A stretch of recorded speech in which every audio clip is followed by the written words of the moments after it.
If you're a pathology trainee, you know that signing out a gallbladder cancer case really comes down to one thing: getting that CAP protocol perfect. Every single detail is critical for staging and ultimately for patient care. So today we're going to do a practical walkthrough of that protocol, step by step, just to make sure you have it down cold. So here's our game plan. We're going to follow the exact logic of the synoptic report you'll actually be using. We'll kick things off with why a standard report is so important in the first place. Then we'll dive deep into characterizing the tumor, mapping its spread, looking at margins, and finally putting all those puzzle pieces together to lock in that final stage. So why are we so obsessed with a standardized protocol? Well, it's because with gallbladder cancer, the prognosis is incredibly tightly linked to the stage of diagnosis. Getting these details right isn't just an academic exercise. It directly impacts a patient's treatment and their chances of survival. It's that important. And the standard we're all working from is, of course, the CAP protocol. You can really think of it as the universal language for pathologists. It makes sure that a report from a lab in New York means the exact same thing as one from California. This gives clinicians the consistent, reliable data they absolutely need to make those life or death decisions. Okay, let's get to the heart of it, describing the primary tumor itself. And the first thing we need to pin down is its histologic grade. Now, for gallbladder cancer, histologic grade is all about the architecture. We actually quantify it based on how well the tumor is forming glands, which is, it's trying to mimic its normal structure. So you can see here, G1 is well differentiated. It looks a lot like normal tissue. But by the time you get to G3, it's poorly differentiated, with less than half the tumor even trying to make glands. And this is a really powerful prognostic factor, all on its own. But honestly, the single most important call you are going to make is determining the extent of invasion. This one factor directly defines the T category, and it has massive implications for the patient's prognosis and their entire treatment plan. This diagram shows the earliest stages perfectly. PT1 tumors, they're confined to just the inner layers of the gallbladder wall. So more specifically, T1A means it's only in the lamina propria, that loose connective tissue just under the lining. T1B means it's just nudged into the muscle layer. Now, when we move to P2, the tumor has officially breached the muscle. But here's a really critical distinction you have to make. Is that invasion happening on the peritoneal side, which would be T2A, or the hepatic side, making it T2B? And this isn't just for kicks. Invasion on the hepatic side carries a worse prognosis because it gives the tumor a direct highway into the liver. The jump to T3, well, that's a major escalation. This means the tumor is no longer contained within the gallbladder.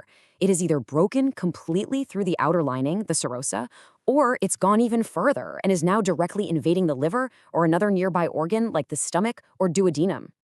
And finally, we have PT4. A PT4 tumor means there's been major local advancement. We're talking about invasion into the big-time blood vessels, the main portal vein or the hepatic artery, or invasion into two or more organs beyond the liver. Okay, so we've sized up the primary tumor. Now let's build on that by looking at how it's trying to spread through vessels, along nerves, and into the regional lymph nodes. So listen up, because this is a huge update in the latest protocol that you absolutely cannot miss. Both lymphatic/vascular invasion, or LVI, and perineural invasion, PNI, are no longer optional comments you can just throw in. They are now required data elements. This change reflects just how important they are as predictors of recurrence, so you have to report on them, either present or absent. And speaking of perineural invasion, here's a pro tip straight from the CAP's own explanatory notes. You have to be super careful not to mistake PNI for adenomyomatous hyperplasia. This is a benign condition where the epithelium dives down into the muscle wall, and those benign glands can get tangled up with nerves and be a real mimic for invasion. It's a classic diagnostic pitfall. All right, let's talk lymph nodes. The magic number to remember here is 6. The protocol recommends we examine a minimum of 6 regional lymph nodes. Now, why 6? Is it just a random number? Nope. Studies have shown this is the number you need to confidently rule out nodal disease and assign the right PN category. If you have fewer than 6, you seriously risk understaging the patient. Let's turn to the elements that the clinicians are really waiting on, the parts that directly impact the next steps in therapy, the status of the surgical margins, and the effect of any treatments the patient had beforehand. This quote from the source material really says it all. The margin status is one of the most clinically significant parts of your report, period. In R0 resection, that means no tumor at the inked margin, is the single best shot that patient has for a cure. Your call on the margins directly decides if they need more surgery or radiation.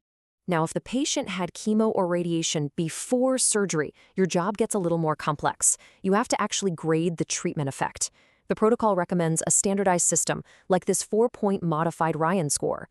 You're basically looking for how much living tumor is left, and it ranges from a complete response, score of 0, where there's only scar tissue, all the way to a score of 3, a poor response, where the treatment barely touched the tumor. All right, we have gathered all of our individual data points. The final and most crucial step is to synthesize all of this into the definitive pathologic stage. And this is the grand finale, the PTNM classification. It's where everything we've done comes together. We combine our findings on the primary tumor, that's the T, with the regional lymph nodes, the N, and any distant metastasis, the M. And that little p at the beginning, that's just our way of saying this is the definitive pathologic stage, confirmed by what we've actually seen under the microscope.